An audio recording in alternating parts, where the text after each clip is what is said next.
And Fire Fist, was it? Yeah, Fire Fist. Is he an actual character in the comics? He is, yeah. He is? Okay. I thought he was going to be someone else originally, but, I mean, it's fine with Fire Fist. Yeah, the diversity in this movie is insane, actually, too. And you know what? If, like I said this in my review, too, Julian Dennison, so I actually first encountered him as a young actor on Taika Waititi, so the director of Thor Ragnarok's earlier film, The Hunt for the Wilder People, which is on Netflix, I think, but he was starred in it with Sam Neill, and this kid was amazing. Yeah, he's got some depth to him, this kid. That movie rode on his shoulders, and he was absolutely fantastic. So when I found out he was in Deadpool 2, I'm like, this is great. Like, this is such a great child actor to be, like, pushed into sort of the superhero universe. And I even loved how his character called out the fact that it's like, how often do you see plus-size heroes? I know.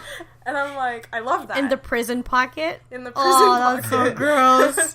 But, like, he was great. And you know what? I think that if they want to continue Fire Fist down the route of being a hero, he's going to be a great, you know, inclusive factor for a lot of comic book fans that see themselves in Russell. So... Which comic series was Russell really in? Like, Deadpool, or? Oh, jeez, I don't know. Because I mean, you know what, with... right here, but I know. We're in Jeff's Bat Cave right now. Well, should I call it Strange Cave? I don't know. I haven't decided on a name yet. It's a cave. Cave of sorts. No, yeah, I was really, really happy with Russell. I think that was, like, a great introduction to a hero that you would not expect to be a hero. I like the idea that he had a little brother-ish kind of relationship with Wade. And eventually it was all fine and dandy, you know? It was at the very end of the movie. So I'm pretty happy with him. But you know who I was kind of underwhelmed with? You know. Cable. Cable Thanos. Josh Brolin. Thanos. Yeah, sorry, Josh Brolin. We just watched you as the purple angry guy. They played the trope, but, you know, you were angry white dude again, like... Yeah. Well, no, he was purple in the other film. But... He was, but he was still channeling angry white dude. Yeah, like, I know. Like, it wasn't really, like, the color change was there with Thanos, but really, on the inside, he was an angry white dude. He was the same guy, you know. So, less gems, but same thing. I like the look of Cable, sure, and, like, overall, his powers were really cool to see on screen, but I just didn't find him, I was just like, okay. And his origin story was also kind of underwhelming to me, and of course, why wouldn't it be heartbreaking to try to get back to your family that... You know, which again, like when he sacrifices that opportunity at the end, it didn't really feel genuine. Yeah, because I'm like, wow, you went through all of this trouble and all of this BS to go to save time and like save your family, and then in the end you do it, and then you're like, oh, I don't want to go see them. Well, that's kind of what happened with like Stephen Strange, wasn't it, in Infinity War? Yeah, basically. Yeah, but I mean, I guess he had a greater purpose, obviously. But of course. I know. I was kind of interested, actually, in what they were going to do with Cable's origin originally, because, like, obviously, you know, with his origin, there's a lot of, like, name-dropping involved, a lot of characters, which, like... I'm surprised they didn't mention anything Bishop-related, actually. Yeah, I don't know, I was, like... Or even just his name, like, just to call him Nathan Summers, like... Yeah, I don't think they called him, They didn't call him anything like that, which I thought, you know, that's already, like, the biggest reveal of who he is for any non-fans, is, you know, going into the comics history. Cable's the son of Scott Summers and... What's her name? Madeline Pryor? Who is a clone of Jean Grey, which Mr. Sinister made... Yeah. I'm like, kind of doing it with her sister. Cable has a very interesting, like, family history. Yeah. But, you know what, like, could you guys think of anybody else, really, that could have done that justice? What would you have changed about that? Like, for Cable, same with his character, like, he's not the most, like, interesting character. Yeah, sorry, like, Rob.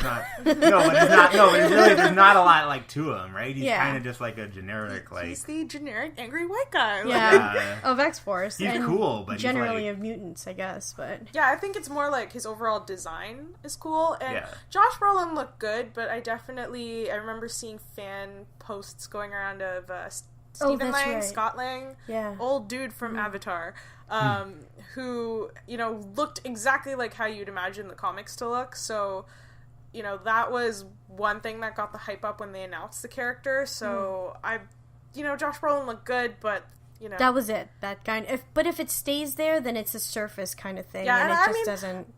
I mean, like, you know, I'm sure a lot of women enjoyed, like, the whole shirtless Josh Brolin thing, because he's definitely channeling, like, the DILF look going on there, so, and they gave us a lot of shirtless Ryan Reynolds, too, so. It's hilarious. Like, older DILF? I don't know, sure. Granddad? Like, Gilf? I don't know how old the guy is, but sure. But yeah, but shout out to, I was talking about this earlier, but shout out to the poster on Reddit who years ago commented on a fan art of Keira Knightley as a female Cable, which Bend if you it Google like it, Cable. she looked amazing, and somebody commented being like, wouldn't it be hilarious if they had a bunch of actors, male and female, playing Cable? Nobody else noticed it was a different person each time except for Deadpool and the audience. That'd be amazing. That would have been the most amazing thing ever, and I don't know why they didn't do it. Bring, like, random cameos, you know? Like, just have, like, the Star Wars crew in it, like, and then have, like... Oh, like, you could have made Cable black, like, or Asian Henry at one point. Cavill, Like, it could have just whoever. been a whole bunch of random people, all kind of it. designed to look like the same character, and Deadpool notices these shifts, but nobody else does. And it would have been, I think, a really funny sight gag if they had gone that route, but I understand budget probably would prevent that. Budget's preventing us from having a studio of our own, so, you know, we feel it. We feel it. Right? But you know what I really, really liked was the bromance between Wade and Colossus.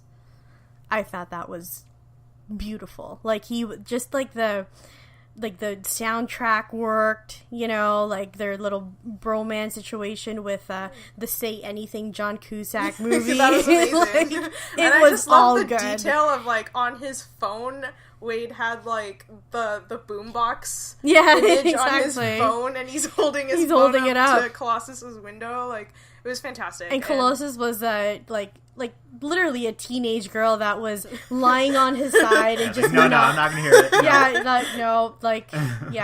was great. No, and it's great that they picked that character, because I feel like Colossus is very, like, underloved in the X-Men. Yeah, and come on, man, he was in Giant Size X-Men. Like, this guy's got history. Yeah, and I mean, I've always loved him because I've loved him in, like, Kitty Pryde as the It couple, but you know, I just love this. Deadpool has a problem with that for sure. No, I'm definitely down for a Deadpool and Colossus ship. That works for me. Well, you know, we know Wade could take it from behind, so I think that'll work out if he likes it. And also, the cameos in this movie, perfect. There was this surprising thing where Canya and I were in the theaters, and all of a sudden it said Brad Pitt. I'm like, what? Like, who was Brad Pitt? It was Vanisher, if you didn't notice. It's crazy. So Vanisher gets hit by the power line, and you very briefly see Brad Pitt's face. Like, and I wasn't even sure it was Brad Pitt until I saw the credits, and I was like, wow, how did they get him? And then I realized he's probably not that busy after his divorce and all that stuff that went down. And then, Colossus takes Deadpool in the X-Mansion, we'll call it that, and they're, like, literally just alone there. And they were with the baby lesbians. What are their names? Negasonic Teenage Warhead and Yukio. Yukio. Hi Yukio. Hi, Yukio. And then one of the lines, and he was like kind of fooling around with Professor X's wheelchair there.